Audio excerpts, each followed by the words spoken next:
Minister wa Uganda nga minister wa ddembe ly'abuntu, minister wa bwenkanya naye akaaba. Naye ajja mu bantu n'akola press conference ayagala bwa president wa kibiina kya DP naye akaaba. Naye banaye Uganda mao mututamiza ensi. Meeki gye mwali abasajja mmwe nga musoma tugimma abaana baffe bafuna amagezi. Masaka tubadde tumukuumye. Naye kambabuulire waliyo omusajja omu munene mu gavumenti. Masaka yayonooneka okuva lwe yagenda n'agulayo wooteri. Musajja munene nnyo munnamagye. Masaka olunaku lwe yatandika okwonooneka. Lwe lunaku mu Masaka omusajja omunene oyo mu gavumenti lwe yagenda n'agulayo wooteri.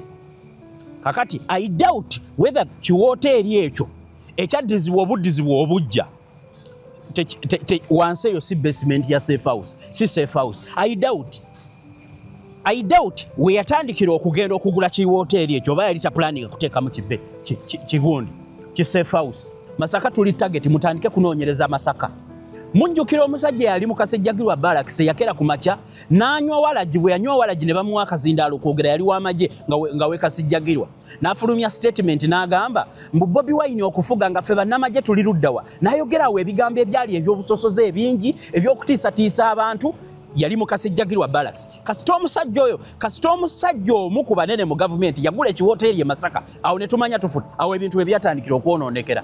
Amagye gawamba police buli position ekyasinza obunene beba girimu mwe baseba abagenda ne musomero police ne babavulungula. You are just there just to okutukiriza agenda y'aba amagye kati bamaze okutulugunya omuntu bamukwasa police. It was in broad daylight kali kamwa ka fande wamwe kali kamwa ka mukama wamwe Kituuma n'agamba ffe situmulina situina kye tumumanyiko tetumanyi waali kati lwaki babawa omulambo lwaki babawa asogonyose bwe bali bamukuba mwabayambako muleka abamagye bwe babanga bwe bakutte omuntu babeereetere. Sigenda kwogera ku Edi Mutwe yekka kambabuulire bannayuganda kiri mu constitution ddembe lya buli munnayuganda mu kye bayita Human Rights Enforcement Act ya 2019 section ye 11 akawaayiro akasooka egamba etya where a person alleges that he or she has been tortured or cruelly or inhumanly or disregardingly treated or punished, the court shall immediately halt proceedings and order an investigation into the allegations. Kakati mwe mukola ki? Nalabye obupoliisi nga bwetoolodde Edi Mutwe nga bamutwala nga bugamba abamawulire. Omanyi mwe tujja bakuba. Nze lumu nja kuba poliisi wa Uganda oluyi lwa bwereere. Eddembe lya munnamawulire tosobola kunkugira kugenda mu public place. Tosobola. Singa mwabadde temwagala bamawulire bamukutte mwali mututte mu dining yammwe nga mwadde mu muteesa mu safe house ne mukola ekooti yammwe ne mubateekayo. Media Choice Television, its presenters, associates, and affiliates may not be liable for views shared on this program. Age restriction and viewer discretion is advised. Ekiro nasuze ntunula kubanga olwalabye ku kifaananyi kya munnaffe Edi Mutwe. Ne neebuuza nti kati ebyobufuzi byakufana kuwona oba kuweereza bannayuganda. Ebyobufuzi biina kuba byakuweereza bannayuganda so si kufana kuwona. Twetaaga abantu abalina emigongo okwogera amazima. Oyinza n'okubanga tolina maanyi naye tekigaana kwogera amazima. Oluusi oyogera amazima ne bakutta n'okutta. Nyingira mu kooti sanga Edi Mutwe mu miranga akaaba tasobola kutuula bamutadde mu ketuyita akadukulu oba kewaliise witness box nga tasobola kutuula katebe wabula nga waliwo fomu nga yeebaseeko bwebasi.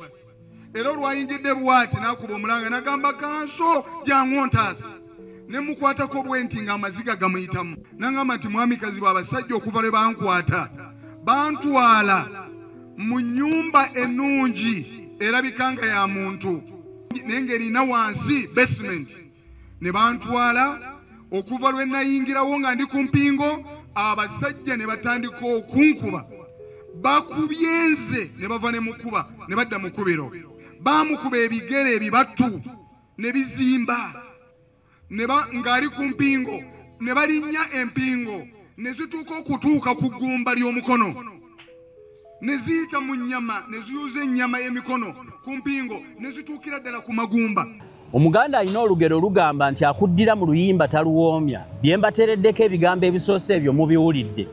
Ababyogedde n'ababyogera beebo. Omanyi ffe tuliwo kubajjukiza. Omanye ennaku zino sikyalina bigambo biwoomu. Bannaye embeera gye tulimu mbi bwe mutavaayo kwogera, bwe mutavaayo kufiiririra nsi yammwe. Omanyi batugamba mmwe kati bannamawulire mwogera nnyo bajja batta, bajja bawa obutwa ne boonadduka bakusangayo ne bakutta. Bye mwogera bituufu. Naffe temulowooza situbitya. Naye ffe twewaayo okufiiririra mu abatayogera kubanga abagudde ejjo mu bbaasi mu kabenje babadde balina emikutu gya social media. Buli wamu w'oli ofa. Oba ofudde butwa, oba ofudde negirigensi, otwala mukazi wo mu ddwaliro.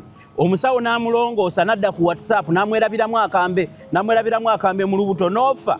Abalina ebizimba mu mbuto, sukaali, n'abasigadde abafa zi pressure n'ebikutuko ne laddu be zikuba. Bonna bafa, basooka kwogera. Kakati muleke mbabuulire, it is your right, dembe lyo okwogera ku kintu ekitazze bulungi for the betterment of the society. Temutirira nsi yammwe. Olwaleero ebigambo bye nziza okwogera bijja kujjamu nnyo example ez'ewaffe gye nava e Masaka. Ekyamazima gwe mulaba wano kankaka ndi musajja mu Namasaka. Ewaffe banzaaleyo Lwannundo oyita mu Kitengeesa. Tusalagana n'ekyalo kye bayita Mizinga. Eyo yonna Lwannunda Kyera Kyasuma. Bw'ova mu Kidda n'okkirira mu Kyasuma eyo gye banzaala. Bwe ndituuka okufa oba bwe naaba nfudde bigambo bajja kuntwala ekaliisize nniizi ewa jjajjange kankaka eyampa erinnya lye nnina banziike eyo. Nange ogwange guliba guwedde naye akaseera kano nga wendi nja kwogera. Njagala olwaleero tugenda kwata nsonga ku nsonga. Ebyo ebigambo bye mbatereddeko eby'abantu mubiwulidde. Aba human rights naye Mao mutuufu Mao nga sinabana kugenda mbyenjogera. Mao mutukoze bubi. Chairman Mao wali musajja mwogezi mulungi naye kati simanyi ndowooza bwengerageranya Lumonde obeera Kigundi Kiwutta obeera Kimererezi bakuleka nga basoggodde Lumonde n'ogezaako okumererera. Mutuyiyeyo nnyo Mao. Ng'omukazi bw'abeera awaata bw'ati muwogo n'asanga muwogo yakubwa kayovu oba amatoke ge gakubwa kayovu n'asanga muwogo alimu ekiwuka. Mao bw'eba mmere nga ya muwogo okaawa, bw'eba mmere nga ya muwogo olimu ekiwuka. Kale imagine minisita najja, minisita mu kabineti ba police makers bw'otaba mulogo Mao oli musezi. Ba police makers naye najja n'abeera ng'omuntu wa bulijjo akaaba kyekimu nga kankaka akaaba kyekimu naye ajja n'akaabirira abantu naga bannange temusiba muntu ow'akakiiko k'eddembe ly'obuntu naye ajja kwogera bannaye gundi omuntu tewaliwo kye musobola kukola. Kati ebyo ebifo bibagasa ki? What is the importance of being a Ugandan minister nga sirina decision gye nsobola kukola? Ng'omwana obwana someone somewhere mu department endali ya government yasalawo n'atulugunya abantu abalala nga bw'ayagadde nga nze ndi minister wa justice, minister wa justice with an empty seat with just a title. With just a title. Kati what kind of justice are you effecting? Cabinet mission sijo zoteeka mu nkola. Omanyi kankubulire mwami Mao ng'oyogera ebigambo ebyo nga sinaba kugenda ku kyenjagala gamba abantu. Nasomako mu katabo ka cabinet mwe babaweera emirimu. Nyina ekintu kye nazuulamu nti ebimu ku byo bye mulina okukola mwenga responsibilities mulimu kye bayita individual responsibility. Individual responsibility kankusomerewo wagamba bwati mu katabo ka minister mu government bawa minister. You are individually responsible to Parliament for your actions, the policies and practices of your departments, including the actions of all departments, officers under your management and direction, and the policies and practices of any non-department bodies, such as agencies, bodies, and commissions within the ministry portfolio. Gweke nyini gukuvunaanwako Mao, gweke nyini. Mu cabinet omwo mwennyini mwotuula ti omuntu yenna bwazza omusango mu ministry gy'okulira kati ng'eya justice n'amenya amateeka. You are individually responsible, you are individually answerable, you are individually should be questioned by Ugandans. Muwulire minisita wa Uganda nga minisita wa ddembe ly'abuntu, minisita wa bwenkanya naye akaaba naye ajja mu bantu n'akola press conference ayagala bwa president bwa kibiina kya DP naye akaaba naye banaye Uganda mao mututamize ensi mwe kennyini oba bwe batannabata mwe kennyini muliko ekikyamu. A minister comes and cries, anti gundi tabantu ekyo nange ndaba tekikola kakati gwokola kimbwa minister tolinayo kiragiro kyosobola kuwa ne wabaawo omuntu yenna akwatibwe yamenye ebintu ebiri mu anda by'olina okukolako. Can you imagine? Mumpulirize bannayuganda, njagala olwaleero twogere kaate ku ddembe ly'omuntu wa bulijjo tulabe ddala ebiteekateeka ebiteekebwawo ne bimenyebwa abo abali mu buyinza bikola kuffe banaku oba ne bali abasigadde bibakolako. Ndowooza ekyo kyo si kyetagala kukibuuza. Bannayuganda, you are all aware. You are all very much aware nti amateeka ge Uganda gakola kuffe. Bali bo tegabakwata. Gakola ku munaku. Atalina ssente gw'owedde, atalina kigw'owedde. Badde nerabidde n'okwerabira. Abantu mwenna kano kankayiseewo kambajjukize. Omukyala ayitibwa Ssenga Mukooki, mukyala mujjanjabi wa kinnansi. Agaba eddagala ly'ekinnansi. Abalina abaana abalwadde b'ensimbu, abaagala okuva ku myenge, abaana abantu abagudde eddalu, abakoze ekigende wa Ssenga Mukooki akuyambe, mukubire ku 7502 600. Wonna wooli e Bulaaya eyo mu diaspora osobola okumukubirako ajja kuba akuyamba 7502 600. Mukyala mujjanjabi mulungi nnyo. Tuli baavu mukozese enzijanjaba eyaffe ey'ekinnansi. Kakati katugende wano mu tteeka. Njagala okubategeeza nti ffe nga bannamasaka tuli bakoowu. Twekuumira ekitundu kyaffe nga tekiriimu buvuyo olw'entalo ezizze ziyuzaayuza Masaka. Naye tubadde tukyali awo ne tujjirwa. Maama wange yaluyitanga olumbulege. Ne tujjirwa olumbulege lw'ebisajja ebyagala ssente e Masaka. Twajjirwa ekisajja Kimpuuga, ne tujjirwa obusajja nga bwa Bedi Bwanika, ne tujjirwa obusajja banaye twajjirwa ba Mukaaku. Masaka tubadde tumukuumye. Naye kambabuulire, waliyo omusajja omu munene mu gavumenti. Masaka yayonooneka okuva lwe yagenda n'agulayo wooteeri. Musajja munene nnyo munnamagye. Masaka olunaku lwe yatandika okwonooneka lwe lunaku mu Masaka omusajja omunene oyo mu gavumenti lwe yagenda n'agulayo wooteeri. Kakati I doubt whether kiwooteeri ekyo ekyaddizibwa obuddizibwa obujja wansi eyo si basement ya safe house, si safe house. I doubt we yatandikira okugenda okugula kiwooteeri ekyo oba yali ta planning kuteekamu kigundi ki safe house. It looks like kubanga nze ng'omuntu munnamasaka akoze observation okuva omunene oyo lwe yagula kiwooteeri ekimu mu Masaka omwo tetulina mirembe, tetuddangamu kufuna mirembe. Wansaawo nteebereza, wansaawo eddembe lyayonooneka. Kambabuulire, Masaka kati yeefuuse lufula. Masaka kati yeefuuse lufula y'abannabyabufuzi. Era abantu batandika okuwamba abantu nga babanoonya. Kati saawa eno Masaka tuli target, mutandike kunoonyereza Masaka. Munjukira omusajja yali mu Kasejjagirwa Barracks yakera ku makya n'anywa walagi, bwe yanywa walagi ne bamuwa akazindaalo kwogera yali w'amagye nga we Kasejjagirwa. N'afulumya statement n'agamba mbu Bobi Wine okufuga nga ffe bannamagye tuli luddawa. N'ayogerawo ebigambo ebyali eby'obusosoze ebingi eby'okutiisatiisa abantu. Yali mu Kasejjagirwa Barracks. Kasita omusajja omu ku banene mu gavumenti yagula ekiwooteeri e Masaka. Awo ne tumanya tufuta. Awo ebintu ebyatandikira okwonoonekera. Omusajja najja n'ayogera statement ey'emu mugijjukire. Ebijambiya n'okutta abantu ne babitwala e Masaka. Ewantu ewaali weeyagaza kasita Kampala baamala okumwonoona ne bakwata ku kkubo nga olwo bakwetta olugendo oludda ewaabwe, bakutta olugendo olukwatirira awo eyo gye beekwasa gye baava ate nga tebaavaayo. Nayo beesibayo bwesibi. Ne baasibi mu lugendo lwabwe nga bagenda nga bakola ebikolobero ebigenda obbatwala baasooka kusibirako Masaka. Kati awo wewakyali enkambi y'obujoozi. Segirinya baali bamuwaayiriza ebijambiya baamutwala eyo. Kakati mumbuulire, munnamawulire ki? Munnamawulire ki? Mubajjeeyo mubateeke omugambe nti wuuno noono yakomplaininga nti Eddie Mutwe yamukuba, so mwamukwatidde Eddie Mutwe amutulugunye. So sigenda kwogera ku Eddie Mutwe yekka. Kambabuulire bannayuganda, kiri mu constitution ddembe lya buli munnayuganda mu kye bayita Human Rights Enforcement Act ya 2019 section ye 11 akawaayiro akasooka egamba etya where a person alleges that he or she has been tortured or cruelly or inhumanly or disregardingly treated or punished, the court shall immediately halt proceedings and order an investigation into the allegations.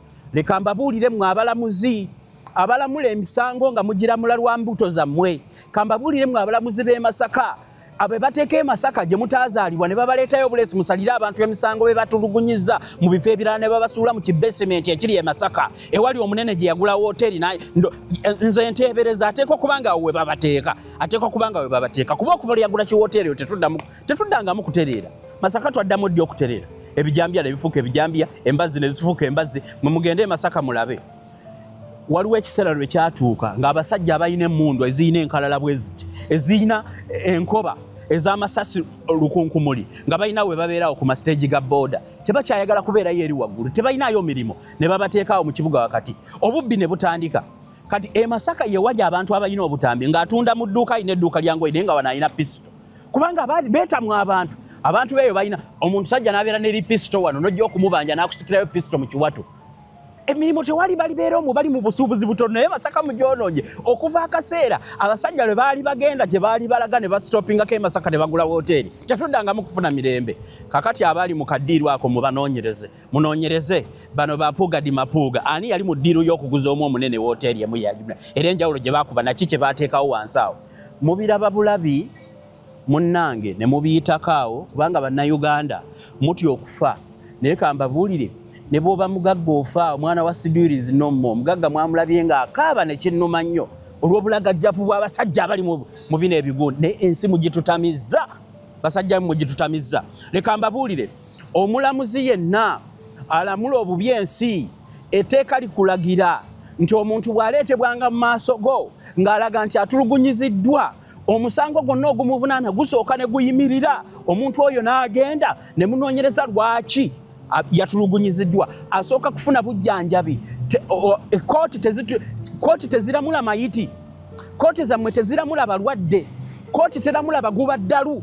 Omuntu tasooka kuva mu bulamu bwanse omutwe gwe kuva mu ntegeera ne balyoka bamukuleetera mu kooti.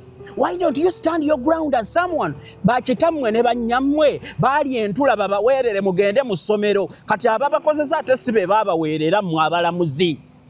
Mwabalamuzi bakitammwe ne bannyammwe beesiba enkutu bayambala kadi ne zibakutukira ku migongo ne babatwala mu masomero ne mumalayo emyaka baprofessors abamu abakazi ne babasaba akaboozi okusobola obbayisa ebibuuzo kuba bye biri waffe mu Uganda. Kakati mwamala okufuna ebifo ne muteekebwa mu bifo n'ebifo byennyini okubifuna abamu mwasooka kwegaddanga n'ababoosi bammwe okusobola obbafunira ebifo abaabaweerera tebabafunamu. Society eyabalabirira nga mukoona kagere e Masaka nga nze nsomererwa nunda mu UP twayatambuzanga bigere embaawo kwe twasomeranga tuleeta amalagala n'amanda ga leediyo ne tugakonda ne tusiga olubaawo omusomesa alasobola tuwandiikirako ne tukwata amasa ne tufuna amasa ne tumaala kirasi nga maama nga nsiba akakutiya wano okugenda okusoma mu UPE bano abaana basome e Masaka ne tusobola okusoma. We broke through a bad system ng'abo abatufuga saawa eno ababakozesa abaana abe bali Sweden bali England bali London bali everywhere. Ffe twali tumaala kirasi okugituulamu ndozo obusungu bwe tina naye kakati gwe omulamuzi eyasoma ng'otwala kakutiya mu banaabana basome Mukama Katonda n'akubikako akasubi n'akujaalira n'osobola okuvaayo saawa eno kati gwogisala bw'oti emisango atakusomesa kati yakulya emabega mu kukukulira okutiisatiisa ogusale. Why don't you stand your ground? You will be counted that wayimirira ku magulu go. Ebitongole byonna ebisobola okuwa omuntu omulimo bisobola okuwa omulimo kubanga oyimiridde okulwa amazima g'abantu abo be musalira emisango tebaaliyo. Obuyinja bw'abanyiganga nga mugenda fe abasomeranga Naluzaali Vocational Secondary School mumanyi bwe twayitanga mu Wabitembe bino ebigambo bye nabagambe olwali nabagambe ngenda kwogera bigambo by'e Masaka twayitanga mu kibira ne tuyita mu mazike ne tuyita mu ki ng'abaana bagenda okusoma e Naluzaali okusobola okufuna education. Kati muvuddeyo abalamuzi musomye bakozesa tebabaweerera nako babaana babaweerera sente emirimu be bagigaba kakati goli mu position of deciding ku sente za kitaawoze yakusomesanga abantu abatuuze abakuyamba ng'otuuke ku ssomero abakuyamba ng'otambule saawa eno be bali mu kooti yo be beetaaga obwenkanya okusinziira bwe bakuyamba okusoma naye tolina ky'obayambye mulabe emisango bwe mugisala leka nkubuulire etteeka lya Uganda bannayuganda ligamba nti ddembe lya buli munnayuganda atulugunyiziddwa singa ateekebwa mu kooti ng'atulugunyiziddwa first of all immediately omusango gugoberwawo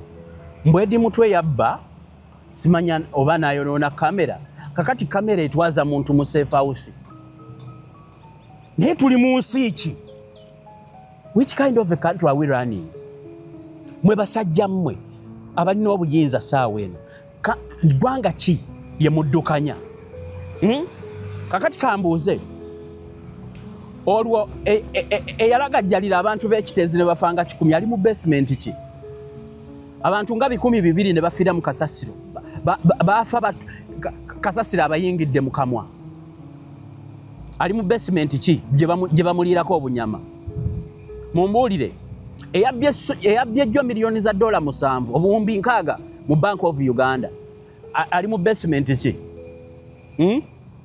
mumbuulire eyaganya okuteekawo obupande Rajivu naafa ali mu basement ki mbwe yalwana bino ebisajja bimpuuga ebiri emabega bannamawulire mmwe nnyina doozi yammwe leka nneme kugendayo. All court proceedings must stop immediately once torture is alleged. Kasita omuntu agamba nti banvunaana torture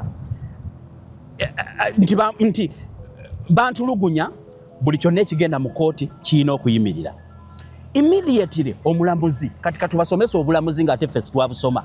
Omulamuzi olina immediately okuyitirawo, you must call an investigation. Ate kino tekikubwaganyako birowoozo. Omulamuzi constitution tekuwa option yonna. Omuntu yenna bw'omulaba ng'atulugunyiziddwa nga looya wa Eddie Mutwe bw'agamba nti yabadde katebe nga tasobola na kutuula, ekkooti tekuwa choice yonna. Tolina gw'olina kkubira ssimu, tolina order gy'olina kulinda yonna kuva wa muntu yenna, tolina gw'olina kwebuuzaako. Nabo abo bakozesa babasekerera, nabyo byennyini ebibakubira essimu ne bibakozesa bibasekerera. Temwasoma constitution? Bibawaaki ekyo? Mmere ki gye mwali abasajja mmwe nga musoma tugimma abaana baffe bafune amagezi? Tolina option. Omuntu yenna bw'aba atulugunyiziddwa oyina immediately kuholtinga byonna, ate tolina kubuuza kyonna, oyina immediately kulagirirawo nti mutandika okunoonyereza kwani yamutulugunyiza. Ekyo kimu. Ate ekyo nga bwe kitali optional era tekiri selective, tekikola ku kooti za wansi na za waggulu na za waaki, kikatinga across all courts ez'aba magistrate, high court n'amakooti gonna agatali eno y'amagye. Kuba ey'amagye teririgo. Ekooti zonna eziriwo, sounding courts ezirimu abantu abakola amateeka mu ngeri y'amateeka, zonna ziragirwa. Tekikubaganyiza wako birowoozo, ate si tteeka nti rowoozebwako.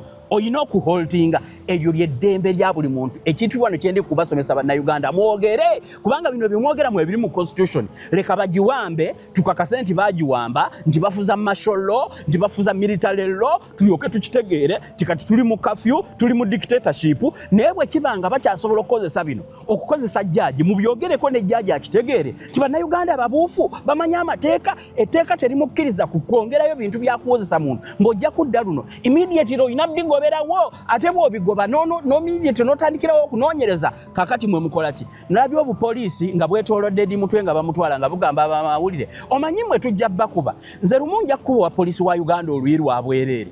Eddembe lya munnamawulire tosobola kunkugira kugenda mu public place, tosobola. Singa mwabadde temwagala bamawulire bamukutte, mwali mututte mu dining yammwe nga mwadde mumuteese mu safe house ne mukola ekooti yammwe ne mubateekayo. Ow'amawulire wonna wabeera munnayuganda, ddembe lya munnamawulire nga bwe liri eddembe lyo. Waliwo n'ekintu ekiri fane, kansooke maleyo kino. okusinziira mu constitution under article eyana mwenya okutulugunya omuntu ne bwe waba waliwo ensonga ki ne bwe luba lutalo ne bwe luba nga Uganda yalumbiddwa okukwata omuntu n'omutulugunya okusinziira bw'omutulugunya guba musango ate omusango omunene ate ogutakubaganyizibwako birowoozo.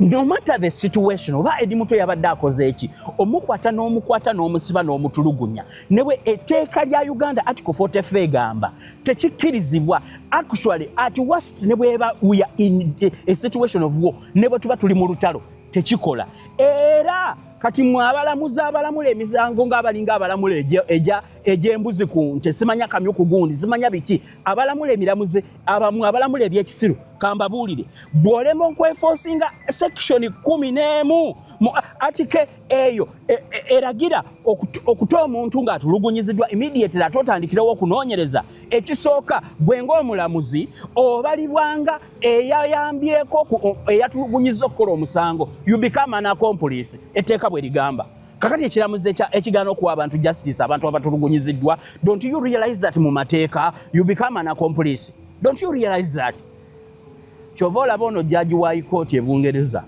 mu nsi ezirimu amateeka agagobera bamusibye emyaka 6 n'emyezi 4 yawozeza I have a diplomatic immunity amaze okukwata omwana amutulugunyiza amututte Bulaya simanya amukozeseza tamusasula yagenda okusoma amugisayo omwana ku ssomero amumye eddembe lye kyali buvezi kantu ka kasente ate amawulire genfuna ku mulamuzi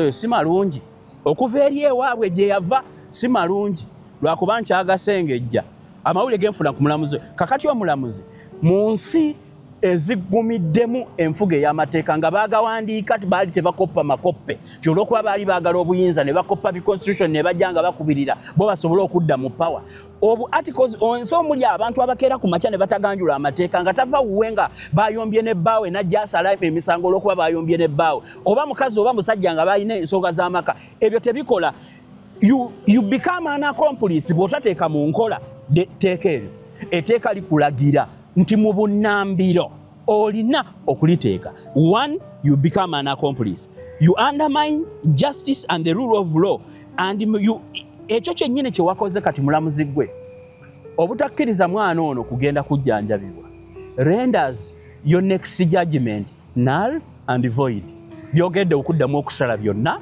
bijja kuba bifu bwe weeyongerayo mu maaso byonna bye mugenda okukola okuwozesa omuntu yatulugunyiziddwa etteeka ligamba they are null and void kyonna ki judgment kye mugenda okuleeta ku edi mutwe kifu yazze omusajja yeebasa lubuto takyasobola kutuula yazze ku katebe bamuteerawo kafoomu nga bwoyo ate nabaddeyo looya we yabyogedde yataddewo lubuto it renders byonna bye mugenda okukola it renders them null and void no matter where he was kubanga mpulira abagamba simanyani yali amulina biki that idiocy ey'okuwandiika kati bwe tudda mu mateeka omuntu asobola okuwamba omuntu ekyateekesawo amateeka baba bakimanyi ti abamenyi b'amateeka olwedde gye baliso omumenyi w'amateeka asobola oddimenya ffenna tuba tubala nga tukauntinga on the justice system egenda kukola ki oluvannyuma lw'omuntu okujja mu mateeka kakati gwe eyagusaze eyabadde musemanyi eyawulidde guno omusango byonna ebigenda okuddako byonna byogenda okukola byonna bigenda kubeera null and what and void so lawyer eyabadde mu musango he had to immediately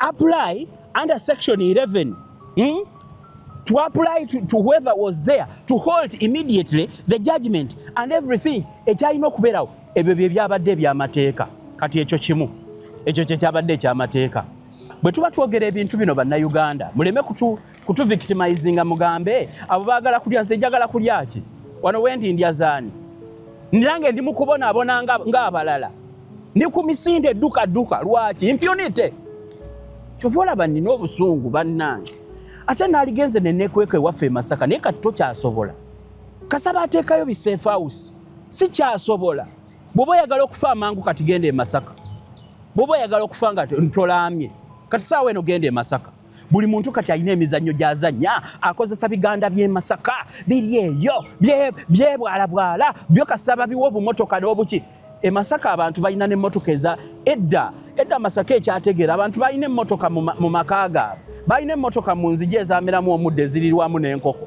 naye kakati obumotoka bwe bwetimbya bampuuga bwebeba ate ne bebe nnyini bye bakoze bagenda kuzimba buyumba kubupangisa bwe e Masaka ennyumba ebeera ya mitwalo 15 e Kampala ennyumba ebeera mu mitwalo 5 eri mu mitwalo 6 nawo bwennyini obusente babuzimba mu mizigo Masaka naye kakati e Masaka ne mufudde ekyalo kyaffe actually waliwo abaali basaagasaaga ne ku social media ti Masaka is a republic nti Masaka kubanga empisa y'e Masaka ne neeyisa yaffe actually yali yeeyagaza kati kasawajja abaseddekezi kasawajja ebisajja ebyekweka mu gandula z'abafaaza kasawajja ebisajja olumala okulira faaza ate nze ndi mukatuliki temunjogerako nze ndi mukatuliki simwogerako okubeera omukatuliki bisajja mmwe tekitegeeza kyemugamba mu bayibuli Pilato yali muki yali musiraamu Pilato yasalira Yesu omusango bonna abaana Yesu baali baki nammwe kennyini empisa zammwe bwe bimala okukola emisanga byekweka mugundi kati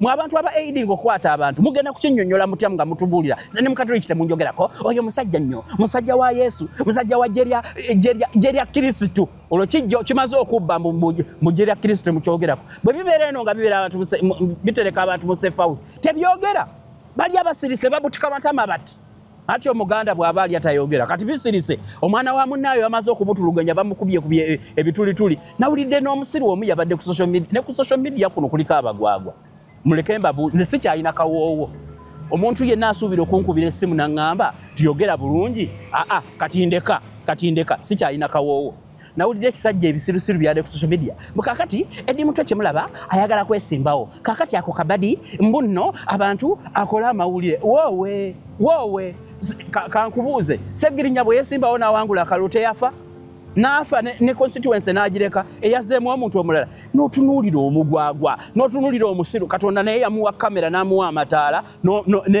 n'abulwa n'ebyokukola n'ajja atandika okwogera amwana analyst ayogera ebyekisiru musebuufu Eddie Mutwe ayagala kwesimbawo kyova olaba kano kabadi kenaalemu okumuwamba bamufunire erinnya bamuteekeyo bya analyst nawaacha njagala okubuuza ekibuuzo kino abapoliisi Afande Kituuma bwe yajja jjo okwogera yagamba tebamulina bisajja mmwe ebya poliisi kambabuuze mmwe abajja batisse emirambo bano abamala okuba abantu ab'amagye lwaki babakozesa mmwe mwetikka abatulugunyiziddwa omuntu mwagambye temumulina bwe mubanga temwamutulugunyiza lwaki mumwetikka mmwe mumukuume abakazi n'abasajja ebikazi n'ebisajja mmwe bagende mufuuse kateni mulese ekimotoka muzibawo bwe muti temwagala yadde abantu abayita babalabewo naye omwogezi wa poliisi Afande Kituuma yagamba siina kyemmanyi ku musajja oyo kati bakozeseza abapoliisi ab'amagye nga bamaze okutulugunya omuntu kubanga yayogera w'amagye ebyo tubijjamu evidence ya w'amagye ab'amagye nga bamaze okutulugunya omuntu mwe abapoliisi ne bamubawa ne muba mukajja kyova olaba abasajja bawana ekajjansi bagamba ffe temutuwa abantu bemukubye mubatwale mu ddwaliro mmwe ne bamala okutulugunya omuntu poliisi mumaze okwegaana omuntu ate lwaki mulabikira mu kuleeta omuntu kati tugambe poliisi mwe mwamuwamba amagye ge gamuwamba oba yunifoomu zammwe waliwo abazirina nga situbamanyi nga mu poliisi abo baleeta abantu bemaze okuba mu zidroni nga babeera b'amagye nga beeyazise ku yunifoomu zammwe tugambe ki lwaki bwe bamala okutulugunya omuntu bambasuuliramu abapoliisi mumanyi nti ekifaananyi ekyammwe kye boonoona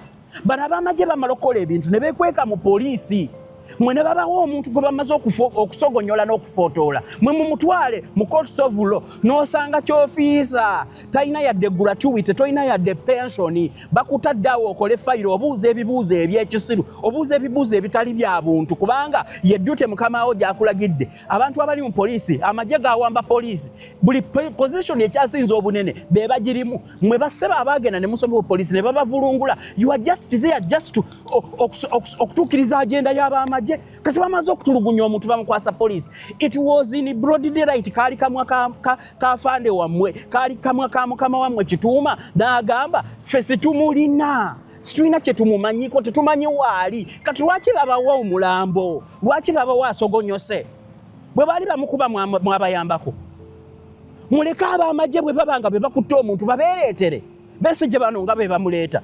Besigye nga be bamuleeta Besigye munnabwe yali mu nsiko ye bamweraliikirira era abamaje bamukavalinga oleme kubaawo kimugwako kubanga bwe kimugwako Besigye temulowooza nti okubeera kano takyalina bamukkiririzaamu mu magye bamukwata bulungi naye mwe ne bamala okutulugunya omuntu lwaki poliisi mwe muleeta be bakubye mumala okubeegaana mubabalekere leka amagye gakitandike gakimalirize tumanye nti kati amagye naye olw'okuba amagye gakitegeera nti kyetwakoze tekiriyo kakati bwe bamala nga bafuna toilet paper ya poliisi bafuna toilet paper police toilet paper nga baleta toilet paper ya poliisi mwe babeesiimulizeeko we bati babavugireko eggaali nga mukwata omuntu gwe bamaze okukuba nga mumuleeta mu society uniform yamwe yeerabikira ku buli muntu amaze okutulugunyizibwa ab'amagye mwe mumuleta mugundi mwe semanya basoko scene of crime officers kati soko wa Edi Mutwe yani eyagenda ku scene of crime okulaba omusango gwe yakola kati mwe mugendo yimirira mu kooti mu police yagenda okujja okuwa obujulizi omuwabi simanyo wa government agenda kujja awerekerwa kaka police kirasasudde ebitwala 25 bakasajja katu tekalina yadde ziwerera baana kitaawe yakasomesa tekalina yadde n'olugato olugudde olubege bakayimirize kasajja katu mu kaguli okulumiriza ebintu bibata lwaki police mwewaayo okubeera nga mwebasimulizaako etomi why Bannayuganda tuli banyiivu eri enkola za mwezo ez'ekijinga mwine enkola za mwezo ze mukola mwezi ekijinga leka abamagye bwe babeekubidde omuntu leka bamutwale mumuleke bamutwale mu kooti leka baleete n'abamagye baabwe bo kennyini bajje mu kooti z'abantu ba bulijjo mumulowooza lwaki bagulirira saawa eno okubeera mu kikooti kubanga eri mu kikooti kyabwe kya kooti maasho bafunayo bufunyi muntu bamugamba you wewe jangu nani come gende obujulizi kwoyo yes afande ngaafunga ngaagenda ewamwe mu police waliyo order ewamwe mu police muli bantu ba bulijjo newankubadde mu enforcement kati mwebe batanishinga police ebadde ekuumya ekifaananyi kyayo ng'ebirimu bikolebwa abantu aba police abapangise mundu ejo mize gyabwe nga muntu aba mubbi naye nga mwamuyingiza mu police nga temumanyi kakati on general crime scene amajego gaabwe geekuumidde eri international scene tebagalaba anti go tegagala kulabikira mu mawulire BBC gakuba Al Jazeera gakuba NTV bakuba bo basindikayo mwe n'olabako officer n'ekikazi kireese obutumbu obwasiba mukiri wali tebukuba bifaananyi bwa mawulire nja kukuba nze omupoli gwe kikazi gweze singa kaaka kanze nabaddewo ewaffe Masaka nga gyongambira ebyo mutokwata kabera ekikazi kigamba mwaba mawulire mweyongereyo nkikubirawo oluyinze tombo nze nakoowa mwabakazi mwe be bakozesa mubonaabona tubalaba ekawungeezi muddayo mukoona kagere owa poliisi akoona kagere abamagye bajjira mu bugombe balina ne staff vans mwebyammwe ebimotoka byafadda biryawo naye n'obatunuulira mu kubakozesa so kati tugenda kukola tutyanga mu abapoliisi Uganda Human Rights Commission mwe twabavaako wangadya twakuvaako omuntu yenna bw'akubibwa Uganda Human Rights Commission kyenjagala okubuuza what are you commissioning when you can't even temusobola yadde okuwozesa omusango gw'embuzi kakati ekitongole kyammwe Naland Void mukijjeewo Uganda Human Rights Commission kakati mwafulumiza lipooti ki ku Edi Mutwe kite mwafulumiza ku Edi Mutwe mutubuulire katugende ku website yammwe tunoonyerezeeko yowa lipooti oba mukyanoonyereza tentatively mwakawandiikawo ki ekitannaba kubanga conclusive ffe mu mawulire bwe tuba tuwandiika ekintu ekitannaba kuggwayo tuteekako nti developing story nti story eno tugikola tubawaddeko be twakafunawo tujja babuulira ebirala mu human rights what is your developing story kaki tentatively ke mwakakolawo akoogera ku bumenyi bw'amateeka obubadde ku Edi Mutwe kaki ke mwakakolawo twabavaako dda wangadde oyonoonya ekintu ndowooza ate gwe wasikira ate ye yalimu enso okukusinga yalimu empeke mwate abakazi abali mu Uganda kati eno ligimu yakitegeera ti bw'oba olina ebintu by'onaakolera emabega so kulembeza mukazi teekayo ekikazi ekyakula ebbeere mu maaso kiteeka awo mu maaso kisongole ebbeere bwe kiti kinyenye ekifuba gwe ng'oli eno mabega okola bya kisiru bwe batyo bwe bakola teekayo buno obuwalawala obwasiba obutumbwe buteekaawo mu maaso okatuma bwe kadduka bwe genda ondeetere juice ekawungeezi n'okatwala mu loogi ebyebisajja bwe birowooza bwe bityo bye bakozesa kati buli kimu ekyagala okwonooneka mu Uganda basoosa mukazi omukazi gwe bakulembeza yakikulembera ewaffe buli kintu ekyonoonese kati mukazi yeeriida buli kintu kimwe baagala buli kintu mafiya kyatayagala bamukwateko mukazi yaliyo kati mulabe mu bukenuzi mukazi yaliyo betikamye yaliyo mulabe mu biki ebisigadde mukazi yaliyo mulaba kye bakola omukazi ono eyagaana owinyi ddolo kye yakola omukazi eyagaana ewali omukazi ayimirira ku ground eyo bamugjawo mangu bamanya onutajja kubeera moved mulaba kye babakola okubalwanyisa kati kwekuliwo kati Uganda Human Rights ekuliwo omukazi yali badde maama w'eggwanga twali badde basanyufu nti kakati omukazi omuzaazi yasidikira ku machana asindika abaana mpozi nga wangadya toyina baana simanyi nnyo bya famire yo twaligambe nti kakati omukazi yali ne charge kati eddembe ly'obuntu ligenda kiri anti maama w'eggwanga naye wangadya akanya kusanirira wiigi akanya kusanirira wiigi yonna nene bwete kikyokola mu human rights. What are you doing there? Kati mugenda tugamba ki? Bannayuganda kambabuulire ebyebitongole ebibaliira ssente bwe bibanga tebisobola bayamba biveewo tubeere mu ggwanga nga buli omu yafuga amaka ge yamanyi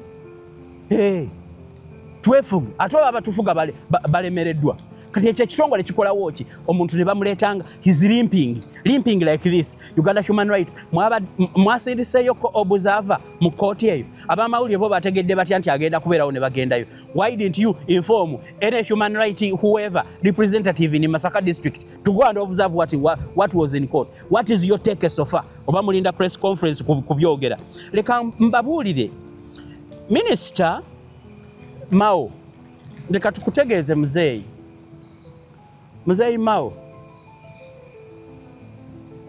wali musajja mwogezi oli mulungi nnyo wali badde owandiika ebitabo nga bya Kinuwa Achebe n'ofuuka Mao Kinuwa Achebe oba erinnya lya Mao ettuufu yaani ye Mao kuba Mao mpuliro bali abachina Chairman Mao instead of talking and you come to speak you are the minister come to tell us what you're going to do not to lament.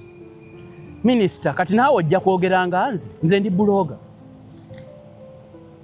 ndi buloga naye nkusinga amakulu kubanga omulimu ogwange gwenkola gwakwogera ku nsonga ate media yange si ya comedy media yange si kandolindoli babizonto gye bali bamanyi okuba obugoma ne boogera ku nsonga guno omukutu ogwange guliwo ku lw'abantu naye kati naawe Mao ojje wafuuse buloga. Minister wazze naki? What did you come with? Bwabadde ojja okwogera naffe kiki kye wazze nakyo? Probably what did you come to tell us except lamenting and crying? Kakati minister wa Museveni atalina yadde obuyinza obusobola okugamba ku mutabani wa Museveni nti owaaye kyokoze kye kino oli minister ki? Genda oyoze ebintu genda ofuneyo ekiyungu ekimu ekyabo bookolera bakozesa ebintu kubanga tolina kyosobola kukola babawa abasirikale ntuleba honalebazze kyeyamaani azze najjirako kabangali n'omulaba nga babuukako olwo obusajja bubuukira mu bbanga nga nkima kyeyamaani azze ndowooza nabwo buba buseka ne bugamba tutwala dole yaffe katugitwale ku balintuma dole yaffe katugitwale kati eddemu yeesimbewo era ekole nga kanga baana Mao fese tubawa bitiibwa kati gwe tukuwemu ekitiibwa tukuwe kyaki otuyambye eki sebo chairman twakulinamu essuubi nga tonnatuuka ku lujjuliro kasita baayala omukeeka kasita wawulira akawoowo ka Mukene kankubulire chairman ewaffe Masaka gye nazaalibwa Mukene yali wambwa kasatwa ewaffe sigamba nti Mukene mubi naye babuulira gye nazaalibwa kasita twawuliranga akawoowo ka Mukene nga tumanya X egenda kulya mmere yalyanga Mukene na kawunga ewa kitaffe twalinayo embwa nga bagiyita X gwe bw'ogenda ku lujjuliro ne bakubuusa ennyama n'otuula mu kabinet n'owulira nga bajjudde Mukene n'ojja otubuulira ebyabaddeyo Mao Mukene tabeeramu ggumba litegeerekeka kakati gwe ebyo byojja okutugamba Mao bintu bya kisiru nnyo bannayuganda nga ffe bannayuganda tetubiwuliriza era ebyo byonna imagine eminisita najja leero n'ababuulira emboozi n'agenda n'aseka n'agenda. Minisita n'akomawo enkya n'ababuulira emboozi n'agenda. Uganda yafuuka theatre kiki? Eringa Man U Theatre of Dreams ate yafuuka kwegamba theatre ate nayo si yabikolwa, theatre ya birooto, theatre of dreams, no action. Mao naye muswaza, basajja mmwe muswaza. Nsaba okusinziira wano okutegeeza ba journalists bannamawulire obeera musiru mugwagwa. Amawulire tegakoma bukomi gwe kukwata ka kamera kamkoda n'ojambala. Let me tell you a story. Bannamawulire naye kanjireke ejja kunnumya omutima kangende ku kyembadde mbagamba. Okubeera ow'amawulire obeera ndabirwamu. Muli ttaala erikuba ewali ekizikiza, muli ndabirwamu omwerabirwa abantu abasinga ne bwaba mukyala yeerongoose. Bannamawulire muli ndabirwamu ya Wangadya Human Rights, muli ndabirwamu ya poliisi. Kaakati muleme kubeera nga abagoma. Mumanyi nze nali mukubi wa ngoma. Twalina obuzibu ng'abagoma. Abagoma nga tuba tukyali mu mbuutu tukubira abantu banyumire ng'eno balya. Bannamawulire mufuuse ekitagasa. Kakati kambuuze, bannamawulire abaaloopye nti Eddie Mutwe yawonoonera kamera be baliwa? Kakati emizannyo gy'ekisiru kambategeeze. Bannamawulire mumanyi kye bayita professional hazards. Bannamawulire b'e Masaka nti osobola okugenda n'ofuna obuzibu mu field nga buzze lwa mbeera ebaddewo. How do we settle issues as journalists? How do we settle them? Do we proceed? Kwegamba munnamawulire leka nemena kubuuza bibuuzo kambaddemu answer. Bwe naabuuza ebibuuzo nja kufaanana nga bammawo. Munnamawulire toyina kwetaba na partisan politics, toyina kwetaba mu bibiina bya bufuzi. At least fuuka analyst oyogera ekituufu. Munnamawulire oyogera kituufu, oba kikusibya oba tekikusibya, obeera ku ludda lw'abantu. Amawulire tukolera abantu, situkolera bukundi. Obwo bukundi wali amakampuni agakola PR, public relations bapangisa ago. Munnamawulire toyina kukola PR w'abantu, oyina kwogera kituufu. Oyina kwogera kituufu. No matter oba gw'okyogeredde bamwagala oba tebamwagala. Bw'okeera ku makya munnamawulire tolowooza nti okwogerera Kyagulanyi obulungi omuwa favor. No, tomuwa favor. He's the only guy now on the right side of the people. When you talk on his behalf, babyogera dda abamugule wano bamuguze, simanya bakoze eki, simanya bakoze eki, simanya gundi amuguze, simanya gundi amuguze. Nedda okwogerera omuntu ng'oyogera tugeze kibiina kya NUP tekikwetaagisa kuba mugule. Nedda era n'ekibiina kya NUP lwekikola ekintu ekikyamu munnamawulire, you must come out and criticize all and bring a wrong story of something. Abamawulire b'e Masaka tokolanga ebyekisiru ate nze kambalabule mpangaddeko mbino ebintu by'amawulire kankubuulire. Ako kakamerako koolaba okutta ntaana yennyini ekuziika. Olunaku olu buli lw'obeera nga toyinayo kirungi ky'okoze mu society, ne bw'oligwa mu nsobi n'okola ekibi, abantu bajja kulemererwa okuwolereza. Munnamawulire abeera muntu w'abantu, munnamawulire agoberera ensonga, munnamawulire akola ebintu eby'abantu bye bakola ki bye baagala. Kakati gwe bw'okeera ku makya n'ofuuka partisan ne weetaba n'akakundi oba ovudde ku core principles and values eza journalist. Kati mwe basajja mwe ab'e Masaka kambabuulire muli basajja bategeevu, mubadde basajja basasi. Mutunulire abasajja bayisa muwembe, mutunulire abasajja bato omusange kayinja. Basajja obasanga ng'obwavu teyatunda mawulire kusobola kugaggawala. Yafunaafunayo bwafunye kubanga nga tonnaba kukola mawulire nga mulimo. Amawulire gasooka ne gabanga calling, gabanga busawo. Ng'omusawo tannabanja musaala asooka kujjanjaba newankubadde Uganda byafa. Omusawo we Uganda osooka kulipa, osooka kuvaayo gy'oli, osooka kuleeta musaayi nga Katumba Wamala bwe yatugambye omusaayi gw'okuwa abantu b'oluguudo kalutta abantu anti tegunnabaawo. Tannaba kutegeera wa musaayi, contractor yawumuza emirimu nga tewali musaayi. Kyokka omusaayi gw'okuwa ba MP bayiseewo ekiteeka ky'abamagye basobole otutwala mu kooti z'amagye gwo gwaliwo. Esente ezikola ebintu by'abantu teziriiwo naye zikola ebyekisiru. Kati basajjamu ab'amawulire kankubuulire, teri muntu akuwa sente zigaggawaza mu mawulire, taliiyo. Buli omu alowooza nti buli muntu yenna ali mu Uganda akola ebyekisiru alowooza mbu kamera yo wagigula kumukwata ye mukulu oli messenger. Osanga n'akasajja kali awo katambire nagamba gwa amawulire nkwata nina kye ŋŋamba eri eggwanga n'otunuulira. Nze oli abiŋŋamba n'enkyuka ne mutu Katonda yannyamba amawulire mu Uganda ngakolera mu mmotoka, beera mu mmotoka yange nga ntiitinga, kamera yange evaayo nga ntuuse wawe ngenda okukola. Kati mwaba amawulire teri muntu akuwa sente zigaggawaza, teri muntu akukozesa n'akuwa sente kubanga ow'amawulire n'akukozeseza ku olwakweraliikirira. Principle y'amawulire egamba leero ndi ku sayidi y'ono enkya mbeera ku sayidi ya kituufu, ono bw'ava ku mulamwa enkya nga ngenda ku sayidi entuufu. Sigamba nti ow'amawulire nyina kwesiba nze ndi wa Kyagulanyi kaakati nkola ku Nuupu olwo ofuuke messenger wa Nuupu. Nedda, Nuupu bw'eva ku mulamwa ng'olwo nkitadde ng'ekyo nkivuddeko. Omuntu ajja nga ali ku sayidi y'abantu ab'amawulire tukolera values z'abaki z'abantu, tukolera bintu by'abantu. Kakati message eyo nje bawadde kubalabulanga bannamawulire. Togenda n'obaako olukiiko lwetabamu ne mubamu munabyafuzi akulimbalimba mu agenda kukyusiza obulamu, tebaliiwo. Bantu bameka mumbuulire bamawulire bameka? Mu mawulire manyiimu ani? Mu mawulire nalaba mu Miles Lwamiti gwe nalaba ng'avuga Benzi, nalaba Kasuku ng'avuga Benzi, ani omulala oba Katisi. Ate abo b'entertainment, that is glamour.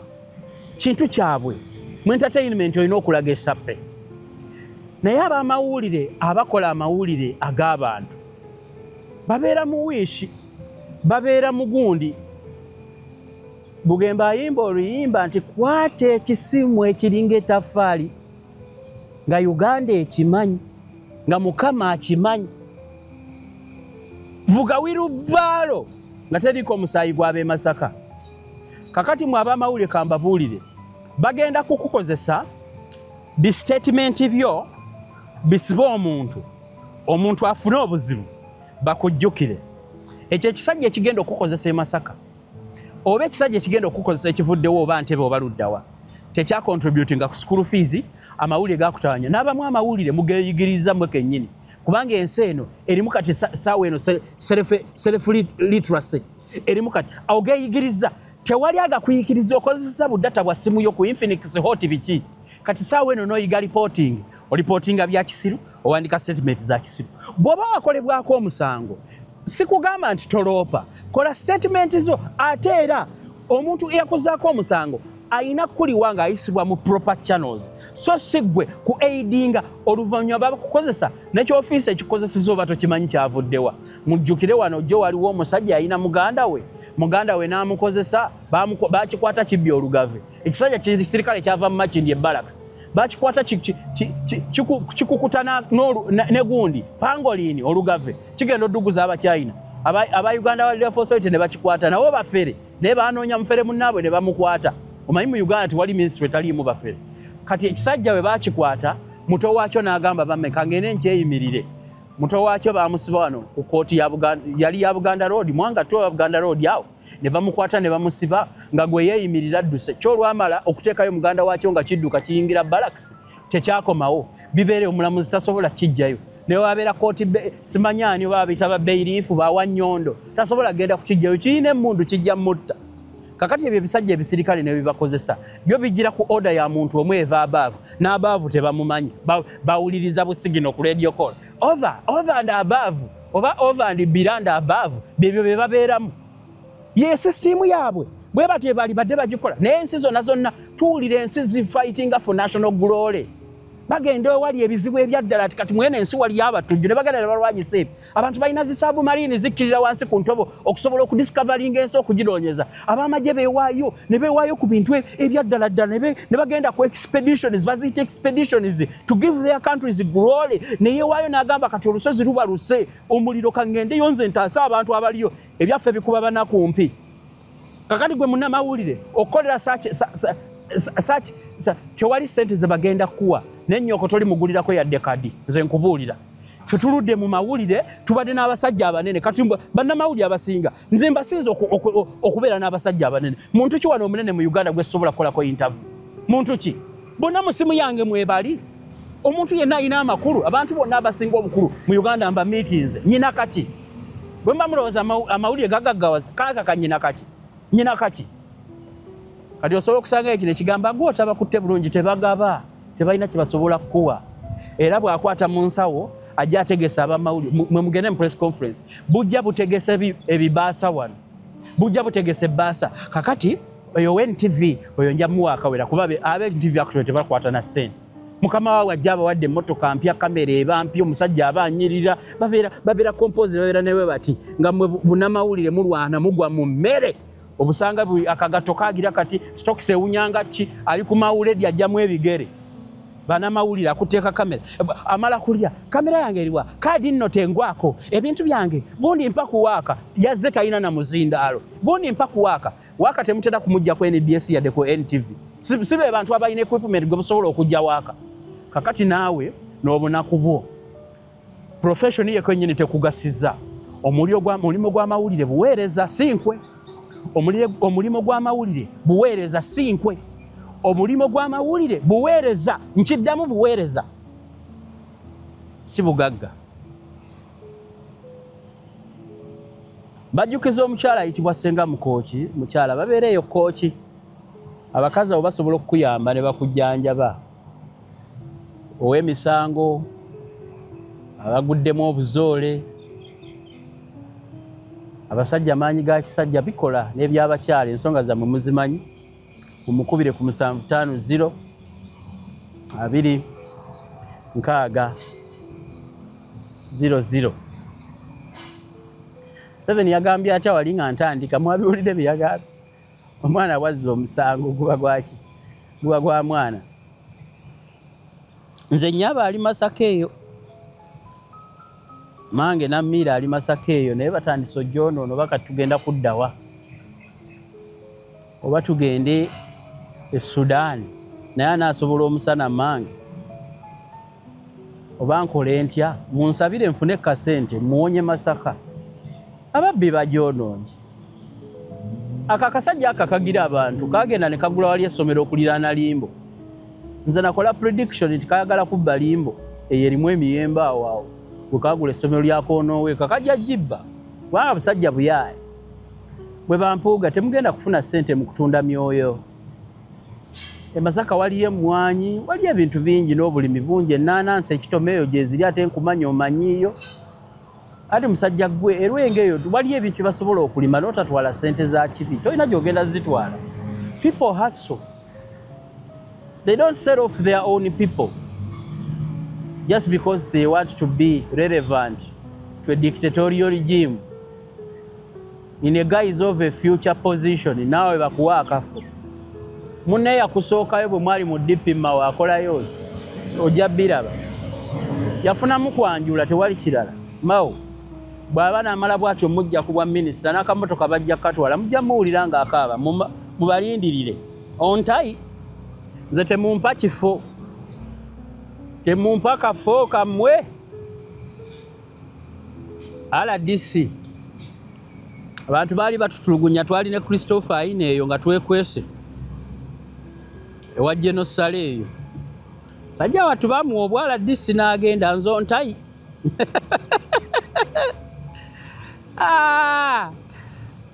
batwede tedi baali bagenda kuzijjako omutwe General Sale n'ankweka mama ontayi buli munnayuganda yenna weekaabire era mbasaba mubeere bamativu nti eno ensi ejja kununulwa temukaaba mukozese bikolwa yenze Emmanuel Kanka Kapita nziri ku 0702 84595 yesimu gyenkolerako wano emirimo wano wali emmotoka ennungi eyera oluguudo ene waffe oba gyeri iyo mmotoka ndi wano naye tefuumula yadde enfuufu era wano wentudde awo mufo ky'okuwamba abantu lwaki temukola bino n'obatunuulira basibudde nja kubalaba ate ku mulundi omulala asiimye emirimu gyange nange ndi munaku munno mpaayo Katonda ompeereza ka WhatsApp ndi ku 702 884 59 mweraba.